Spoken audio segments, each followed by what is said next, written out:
এটা হঠাৎ করে পড়ে যায় নাই, এটা হঠাৎের জিনিস না। এটা হওয়ার জন্য চারটা রিজন। কোনোটাই যেহেতু একটা ইন্ডিপেন্ডেন্ট ইনভেস্টিগেশন চলতেছে, ওইটার আগে আমি কোনো জাজমেন্টাল হতে চাই না, বাট প্রবাবিলিটি হলো ডিজাইন ফল্ট হতে পারে, কনস্ট্রাক্টিবিলিটি হতে পারে, যেই জিনিসের উপরে বসাইতে বলছে যেই জিনিস দিচ্ছে এটা হতে পারে, অথবা ওয়ার্কম্যানশিপও হতে পারে। যেই কমপ্লায়েন্সে ডিজাইন করা হয়েছিল, যেটা বলা হয়েছিল সেটা হয়তো কন্ট্রাক্টর করে নাই। চতুর্থ হতে পারে যে বুঝানোর কথা, যে কনসালটেন্ট, আমরা প্রায় 1000 কোটি টাকার উপরে ব্যয় করেছি এটা কনসালটেন্সির জন্য, তারা ঠিক মতো বুঝে নেয় নাই। চারোটাই, এটা কম্বিনেশন অফ অলও হতে পারে, অথবা ইন্ডিভিজুয়ালি কোনোটা কন্ট্রিবিউটও করতে পারে। তো যেহেতু একটা কমিটি ইনভেস্টিগেট করতেছে, ওই পর্যন্ত আমি আজকের প্রেস কনফারেন্স হয়তো জাজমেন্টাল হতে চাই না, বাট অল আর পসিবল।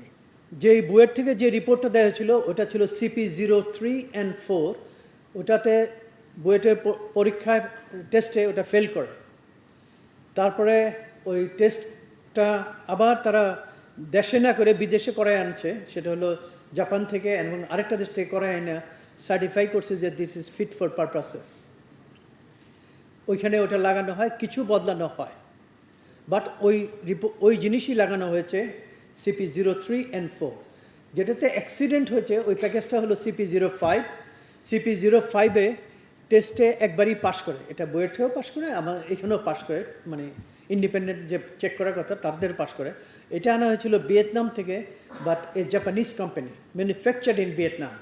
ঠিক আছে, আমাদের এখন যে ইনসিডেন্ট হয়েছে এটা একবারই পাস করে গেছিলো, এটা কোনো অসুবিধা হয় না। বাট বললাম যার জন্য যে আমরা যেটা আনছি, দোষ তো বিয়ারিংয়ের না। প্রফেসর শামসুল হক সাহেব ভেরি ক্লিয়ারলি বলেছেন, দোষ কিন্তু বিয়ারিংয়ের না। বিয়ারিং যে লাগাইছে, যেভাবে লাগানো হয়েছে, বা যে বুঝে নেওয়ার কথা সে বুঝে নিছে কিনা,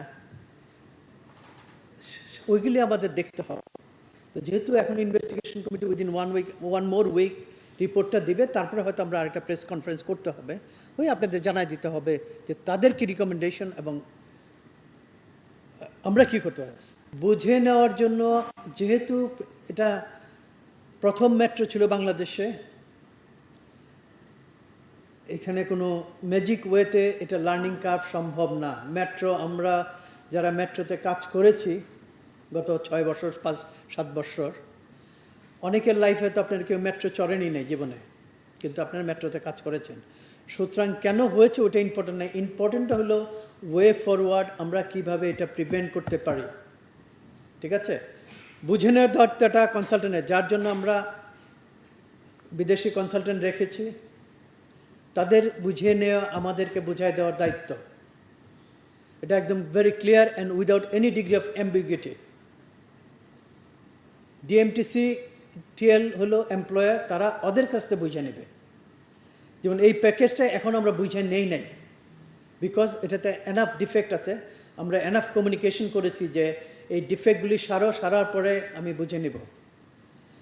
ঠিক আছে, তো এটার ব্যাপারে আমরা সবাই যাতে একমত থাকি যে এটা ইন্ডিভিজুয়ালি কেউ নেওয়ার কিছু না। আমার প্রসেসটা হলো কন্ট্রাক্টর কনসালটেন্ট ডিজাইন করবে, কন্ট্রাক্টর ওই ডিজাইন কমপ্লায়েন্স করে কনস্ট্রাকশন করবে, কনস্ট্রাকশন করার পরে কনসালটেন্টের কাজ হলো কাজটা বুঝে নেওয়ার পরে ডিএমটিসিএল মানে এমপ্লয়ারকে বুঝায় দেওয়া। ঠিক আছে, তো এই কাজগুলিতে কিছু তাড়াহুড়া হয়েছে, তখন কেন হয়েছে ওটার উত্তর আমি দিতে পারবো না।